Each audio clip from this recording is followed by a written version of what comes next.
Hey guys, this is Mark McDonald. Welcome back to Cre8tiveMarksUniversity.com's new and updated and exciting YouTube channel. We have a lot of new and exciting content both here as well as at Cre8tiveMarksUniversity.com. And let us know if there's anything particular you'd like to see by writing in the comments section. And don't forget to subscribe. Thanks again, guys. So here's a good example of head drawing. A lot of people do literally text me, email me, ask me so many questions at conventions. How do I go about drawing a good head? Well, to be honest, there's one simple rule. There's a ball that you cut in half. You drop the jaw down. You cut that in half. This distance is in half, okay? Then you cut this in half, and that's where the nose goes. And you cut this in half, and that's where the split of the lip goes. So there's a process that is never changing, to be honest. And this is the stereotypical universal person, male, female. If I change the hair, it could change all that. So this is the process to start with, but it's more about trying to exaggerate. Trying to come up with different shapes that might have,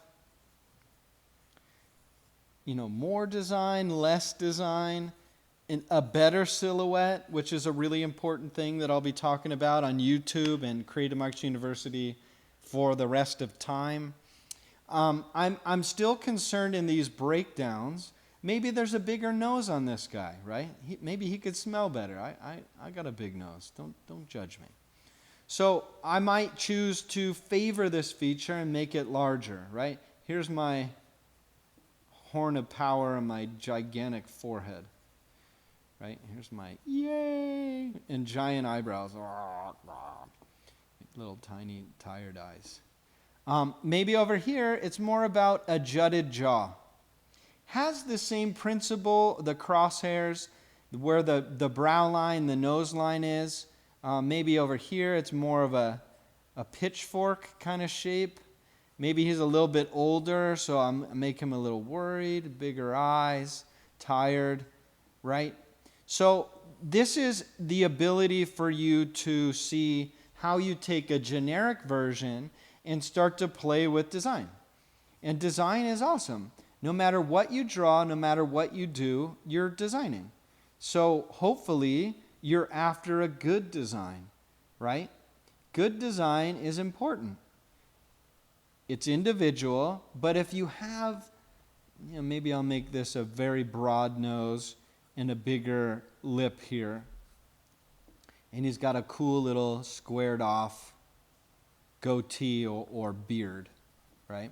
So now I'm taking the outside shape and worrying about the silhouette, but I'm also worried about the inside shape as well. So female shapes, you got to be a little bit more careful. The female form's a little bit more beautiful than the ugly man. And it's not necessarily that you have to be more economical, meaning less lines is better, because the more lines that you add, the more you age somebody, especially the female form. I'll do like a 1950s butterfly shape here, so you can kind of see what I'm thinking. And it's not necessarily that you need to be more economical. You just need to be careful about maybe your values. So that's something I've talked about before. Even if I build this drawing up so much, all this cheekbone over here, I'm trying to be a little lighter because I don't want to bear down too hard like that. It will start to age someone. If I start putting the muzzle and the chin and the eye, it will age them, which maybe you want. But that's another consideration, that if I want to watch as I bear down and poke a little bit harder, I can create different ethnicities, all that kind of stuff based off of the same principles and body types. But I'll start to bear down a little bit harder so that you can see I'm pulling the attention away from all the lines and making the audience or whomever that might be look at the final design and pull your eye away from the underdrawing. So with female forms, you just have to be kind of aware of that kind of thing there, right? And heads are hard.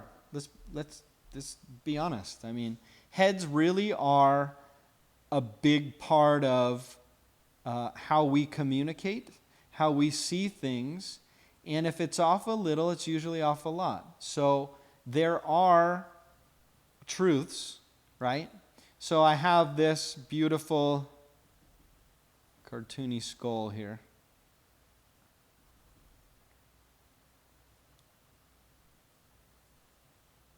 Goonies. Yeah. It's a great movie. So I have this cartoony skull, right? Jaw and all this stuff.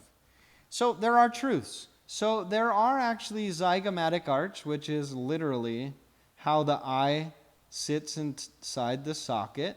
And it's the cheekbone. It's a fancy way to say cheekbone. So on this fella here, here I'll make it me a little more. Oh, a little tired, dark eyes, too much coffee. So on this guy, I didn't pronounce the cheekbones. Here I did, and I created triangles.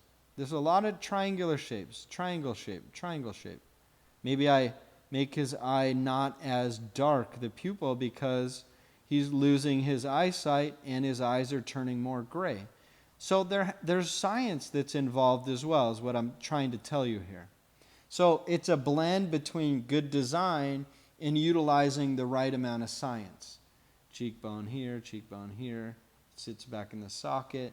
You can play with ears and head shapes and so many things. Maybe I play with the width this time. Maybe it's a little bit older person here, and they have a little extra adipose tissue, which is called fat, which is getting to be like me.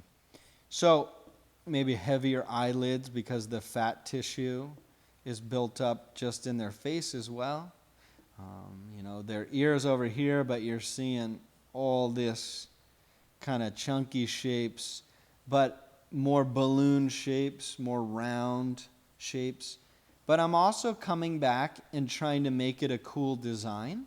And a lot of times the human body, the human head, has a relationship of one side to the other.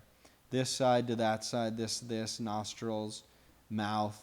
So you have the ability to have symmetry and know when to pull asymmetry, meaning it's not the same on both sides.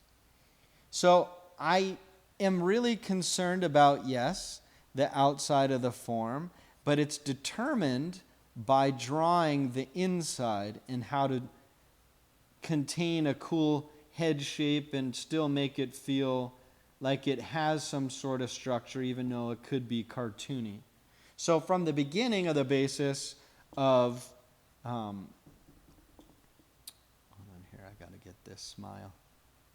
From the beginning basis of the procedural process of the ball, half of that is the brow line, drop the jaw, half of that is the nasal bone, which is this piece right here at the bottom of the skull.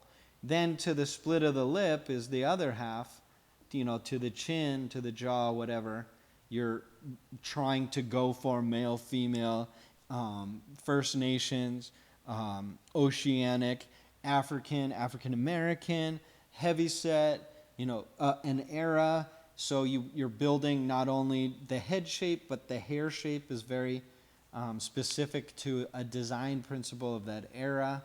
Maybe they have a certain kind of pearl necklace, which was popular then. So this process, I know these are scrappy drawings, is really, really important. And it's important to take time out to focus on these heads, right? As complex as the human body is, right? There's a lot of moving parts and it's a little nervous and scary. But one of the primary things we focus on is the head, hands, and feet, because they tell us what's happening or orientation to direction or emotion.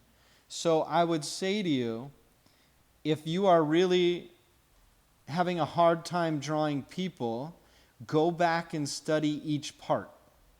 Study each part with a particular emphasis on heads, because the human head is something that we can relate to, that is innate in all of us, and that's how we can communicate and show race, color, creed, age, all that, gender. So it's a really important factor to focus and fixate on outside of school, outside of work, because it's a necessary piece of the puzzle, if that makes sense. Hey guys, thanks for checking out this video on YouTube. I know that it's been a little while, but I just want to let you know that if you're interested in head drawing or anything that I kind of talked about in this particular video, there's a lot of information on Volume 4 on Cre8tiveMarks University about utilizing silhouettes and that sort of thing. You can see that with just the hairstyles, and also when I talked about working from one side of the form to the other. That's particularly utilized when talking about the silhouette, which you can check out on that video. So thanks for stopping by, and I'll see you guys soon.